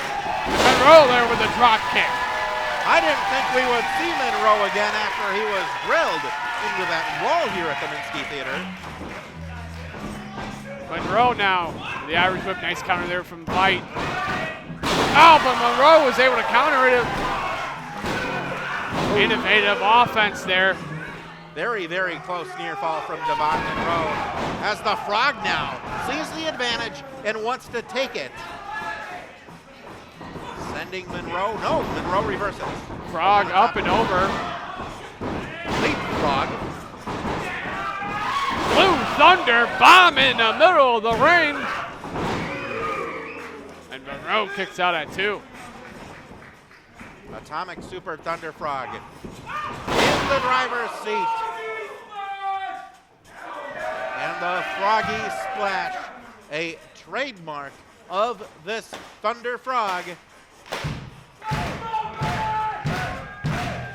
Ascending to the top rope. Not Jackson quite there. Caught him off at the pass there. Oren Veit with that cherry setting it up in the middle of the ring. Oh, the way these guys are setting up these chairs, I don't like this. What could we possibly be seeing right now? Oh no, they're going to throw the Frog on the chairs. No way! Oh! Rocket launching the Frog off the top turnbuckle through both steel chairs. I don't know if HCMC has a veterinary unit that they can check after Thunder Frog following that. What a solid right hand that was there from Oren Veit. As Veit now looking to continue the mayhem here. He's got his sights set on Riley Jackson. Oren Veit seeing joy from this type of damage that he's doing to his opponent. And that time Riley Jackson sent right into that steel chair.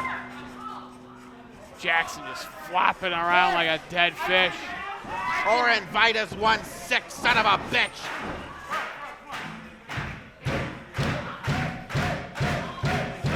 Veit now. He's a sadistic man. That blood runs cold through his veins. But not as cold as the blood of the amphibian, the Atomic Super Thunder Frog. This could change the equation greatly. Oh man, that went right in Oren Veit's eyes.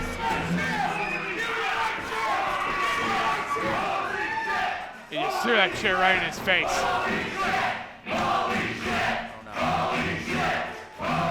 Now he's setting up the tiniest of chairs.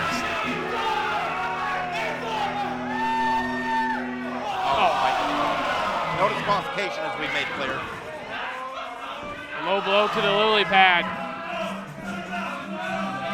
Is he an assault driver on the chair?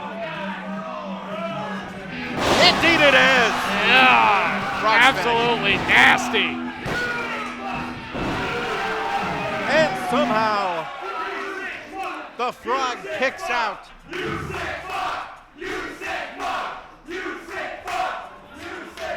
Some rated R language from the fans here on this PG-13 advertised event. Yeah, I'm completely shocked and amazed. Atomic Super Thunder Frog took the blunt of that all over the chair. Frog's going for that hammer. That is the biggest advantage that Super Atomic Thunder Frog has, is that hammer of peace.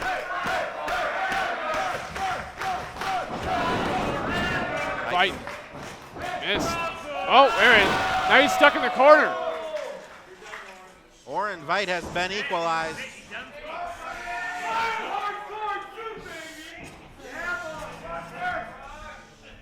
Out.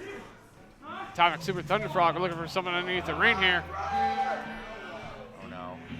Oh no. Oh, that's a light tube. I'm getting out of here, Jesse. I can't take this. I mean, you gotta be careful how this thing might explode. Those things have dangerous methane gas that is not allowable by the EPA not indoors or outdoors. Yeah, let's get the fans away from here. Let's get us away from here. What about us? I don't think they give a damn about us. We gotta do our job, DJ.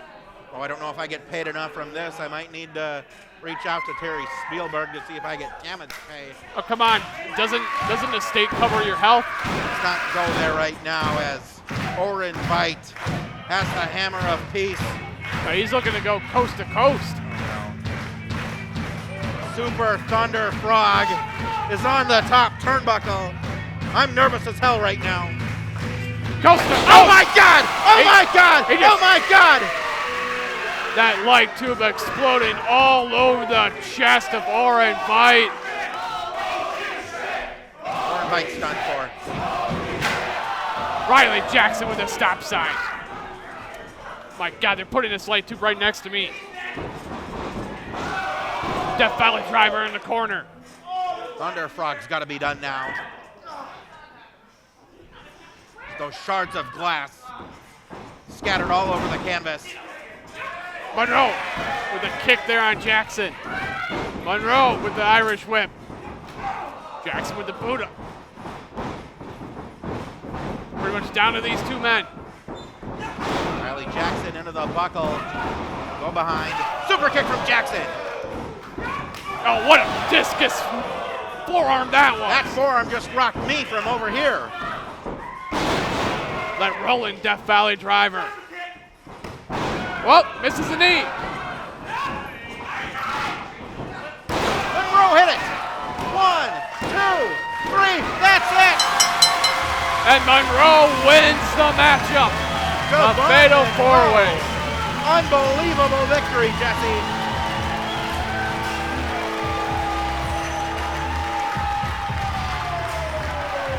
Electrifying. The level of adversity that he withstood in this match.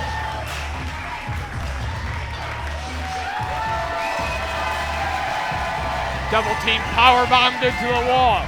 Absolutely took a wrecking. I don't know how any mortal man could have come back from the beating that Devon Monroe took over the course of this bout, but he did so, and we cannot discount the punishment that the other three needed to take as well, specifically Oren Veit with that light tube smash, courtesy of the Super Thunder Frog, and Riley Jackson had a very game effort as well.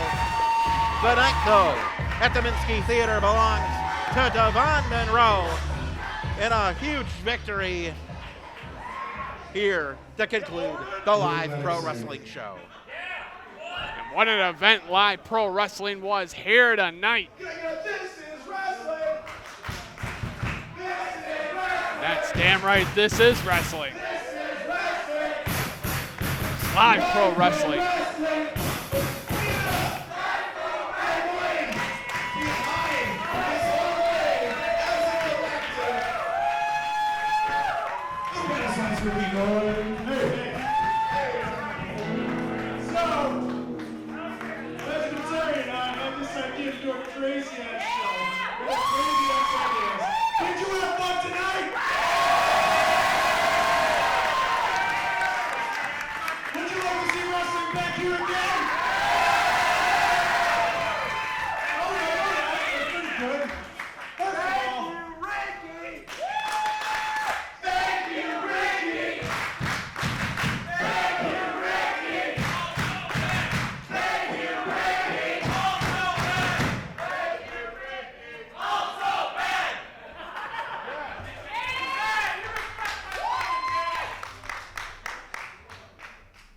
This was merely an idea we thought of a year ago. Ricky sent out a text saying, hey, let's do a wrestling show, and yeah, well, something interesting. Thank you. Sure. Anyway, we want to thank the Minsky Theater for hosting this. We want to thank every single one of you for coming out